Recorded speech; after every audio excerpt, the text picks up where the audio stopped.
What's up, cool people? My name's Matt. Welcome back to our Bible study. Alright. So now we're looking at Deuteronomy 34. Kind of a short-looking chapter, but, it is sort of just the conclusion of Deuteronomy.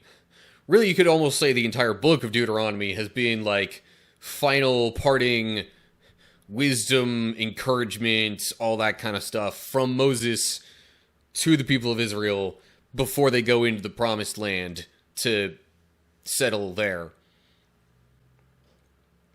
And now we read about the death of Moses and how that comes to pass. Anyway, don't know if there's really much more context I need to mention there. So, here we go. Deuteronomy 34. Then Moses went up to Mount Nebo from the plains of Moab and climbed Pisgah Peak, which is across from Jericho. And the Lord showed him the whole land, from Gilead as far as Dan, all the land of Naphtali, the land of Ephraim and Manasseh, all the land of Judah, extending to the Mediterranean Sea, the Negev, the Jordan Valley with Jericho, the city of palms, as far as Zoar. Then the Lord said to Moses, "This is the land I promised on oath to Abraham, Isaac, and Jacob when I said, I will give it to your descendants. I have now allowed you to see it with your own eyes, but you will not enter the land." So, as was mentioned in some previous chapters,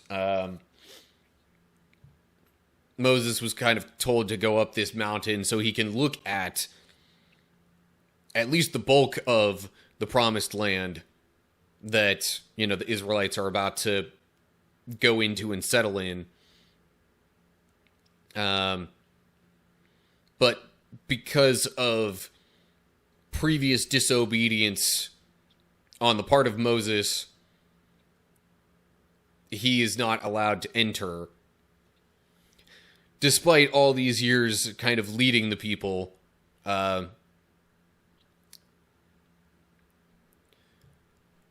it's one of those things where it seems like a bit of a shame, but at the same time, Moses is also just getting old. And, it said a few chapters back that he's 120 years old at this point. So, age is catching up with him as well. But, on top of that, there was also him disobeying God by striking a rock to try to get water from it when he was supposed to speak to it. God specifically told him to speak to the rock, but he didn't do that because A, he was frustrated, B, it was a tense moment, C, striking a rock is something he had done before, so it was more familiar to him. But anyway, yeah, also, reminder, because it's been so long in the Bible since this was, originally established, yeah, this land is called the Promised Land not because God promised it to this group of people just in recent history. No, it was promised to their forefathers way back before any of the stuff in Egypt happened. And really, actually, Abraham, Isaac, and Jacob had lived in this land prior to the famine that sent them to Egypt, and then the hundreds of years of slavery, and then, God delivering them from there, and them roaming about the wilderness for 40 years. So, yeah, it was promised initially to Abraham, Isaac, and Jacob, not just to the, at this point in the story, current generation of Israelites. Yes, since they're descended from, Abraham, Isaac, and Jacob, they are part of this promise as well. But, it's more so God, showing his loyalty and basically keeping his promises to their forefathers more so than it is, because, they did something good or he promised it to them. But I digress. Or not digress, I don't know. I feel like I've carried on long enough on that point. Footnote there at Mediterranean Sea. Hebrew says the Western Sea, which would sort of be implied as the Mediterranean anyway, because that's the sea that's west of Israel. Especially modern day Israel, but like a lot of modern day Israel was the land they were about to settle into. Okay, so Moses gets to see the land from up on Mount Nebo. And then we get to verse 5. So Moses, the servant of the Lord, died there in the land of Moab, just as the Lord had said. The Lord buried him in a valley near Beth Peor in Moab, but to this day no one knows the exact place. Moses was 120 years old when he died, yet his eyesight was clear, and he was as strong as ever. The people of Israel mourned for Moses on the plains of Moab for 30 days, until the customary period of mourning was over. I felt like emphasizing the Lord buried him because, first off, that also makes more sense than why no one would know the exact place. But also, because Moses was up there on the mountain, kind of separate from all the rest of the people. But interesting then that, he was up there, although it just says he died in the land of Moab. It doesn't say he actually died up on the mountain specifically. So, let's not assume that, the Lord plucked him up off the mountain and buried him down in the valley. Not that God couldn't do that, but let's try and keep it as logical as possible. And since it doesn't specifically say that he died on the mountain, then this makes a little more sense of where he seems to have been buried. Footnote just says he buried him in the Hebrew. But since the Lord was the last person being that was mentioned, the typical rules of grammar would state that he is implied as the Lord. Some Greek manuscripts read they buried him, though, which would have implied that the people did, but that makes no sense out of why no one knows the exact place, unless it was just lost throughout the generations. Also, I don't necessarily remember reading that 30 days was a designated period of mourning, but sure. I have no reason to doubt this either.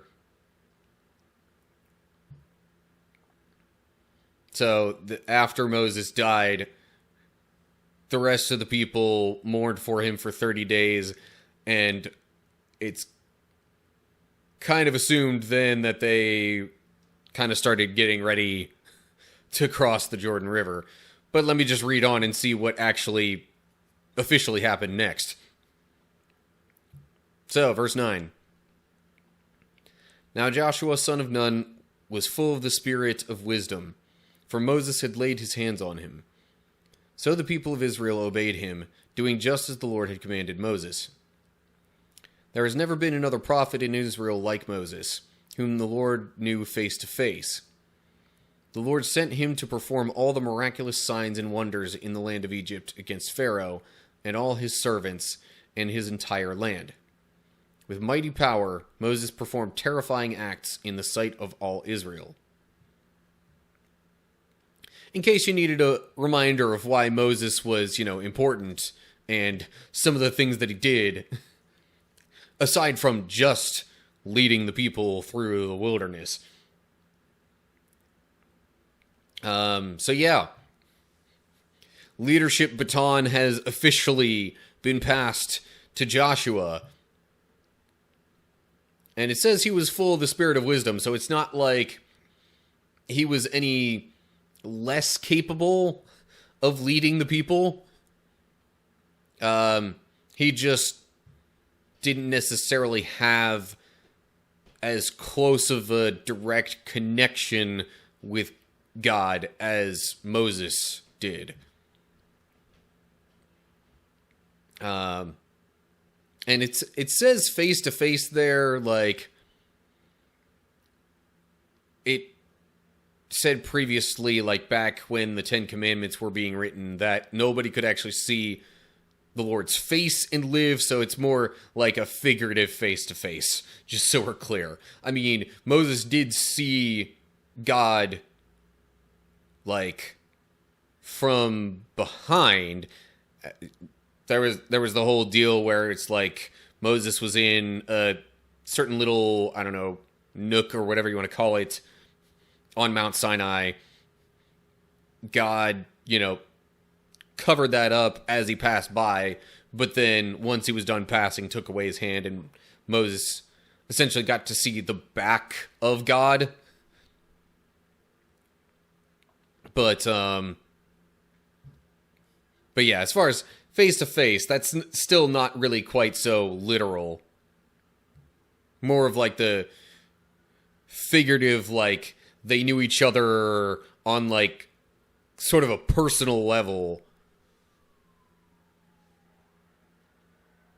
So, yeah, that wraps things up for really Deuteronomy as a whole, and what I would call the Moses saga of the Bible. And after this, we get into Joshua, or the book of Joshua, and then the people cross the Jordan River and start settling in the Promised Land. But that does it for now. Okay, so that wraps it up for Deuteronomy.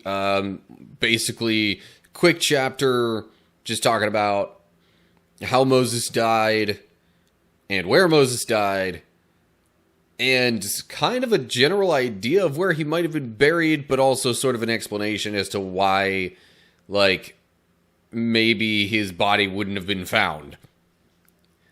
But in any case, so next time we will be starting the book of Joshua and finally, getting to the point of Israelites heading into the Promised Land. So, subscribe if you want to, keep updated on that and, make sure you don't miss any of the story continuing on from here. And if you want to make extra sure, click that bell on YouTube to get updates when I post new videos. If you're seeing this over on Rumble, give me a follow there. Also look down in the description to get info on other social media pages and stuff like that. I end up sharing pretty much all of my videos on Twitter/X and Facebook. And I occasionally share some little like snippets from those on other platforms too. And even just like other in-between stuff here and there. But anyway, otherwise feel free to leave comments down below the description with any thoughts you have. So that's going to do it for now. Hope you're all doing well. Hopefully I'll see you for the next video. But until then, stay cool, people.